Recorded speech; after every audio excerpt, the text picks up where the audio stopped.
Akhirnya terbongkar. Inilah alasan yang logis. Analisis yang paling realistis kenapa STI dipecat. Opini ini gue dapat dari salah satu konten kreator di Facebook yang gue nggak mau sebut namanya.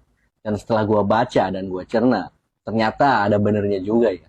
Dan kira-kira seperti ini bor opininya. Selama ini, netizen bertanya-tanya, apa alasan utama sehingga Coach STI dipecat? Namun, kabar yang beredar bahwa dikarenakan adanya konflik di ruang ganti, terkendala bahasa dan lain-lain. Tapi pada kenyataannya bukan itu alasan mendasarnya. Kenapa Sintayong dipecat? Inilah dia alasan yang paling utama kenapa STI dipecat dari berbagai sumber analisa.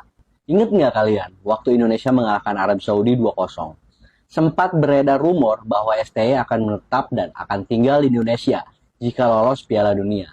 Nah, dari sinilah awal masalah terjadi. Para mafia berembuk dan bahkan terbongkar ada beberapa orang sampai melakukan rapat di sebuah hotel yang kemungkinan topik utama agendanya adalah soal pembahasan adalah untuk mencegah langkah STY.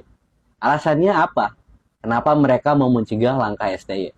Karena jika STY jadi menetap dan tinggal di Indonesia, itu artinya STY bisa beralih status menjadi warga negara Indonesia. Apalagi STY sudah 5 tahun melatih timnas Indonesia, bahkan bisa lebih. Dengan begitu, STY berhak mendapatkan status kewarganegaraan Indonesia jika dia mau. Nah, dengan status tersebut, otomatis STY sudah memenuhi syarat untuk masuk bursa calon ketua umum PSSI di masa yang akan datang. Karena salah satu syarat utama untuk menjadi ketua umum PSSI itu adalah bisa dari warga negara asing dengan syarat sudah menjadi warga negara Indonesia dan pernah aktif minimal 5 tahun di dunia sepak bola, baik sebagai pelatih maupun sebagai pemain. Nah, dengan alasan inilah para mafia bola pada ketakutan dan khawatir jika STY kedepannya benar-benar akan duduk sebagai ketua umum PSSI. Sehingga mereka langsung mengambil langkah cepat untuk menyingkirkan STY sebelum terlambat. Karena jika STY nanti menjadi ketua umum PSSI, maka otomatis keran uang mereka akan terganggu bahkan terputus. Logis kan? Jadi hanya pengalihan isu saja konflik locker room dan bahasa itu, biar alasan utama tidak naik ke permukaan. Silahkan Anda renungkan lagi opini dari narasi tulisan ini. Logis atau tidak alasan di atas? Banyak peristiwa yang terjadi di balik layar yang nggak bisa terungkap kecuali oleh sang waktu.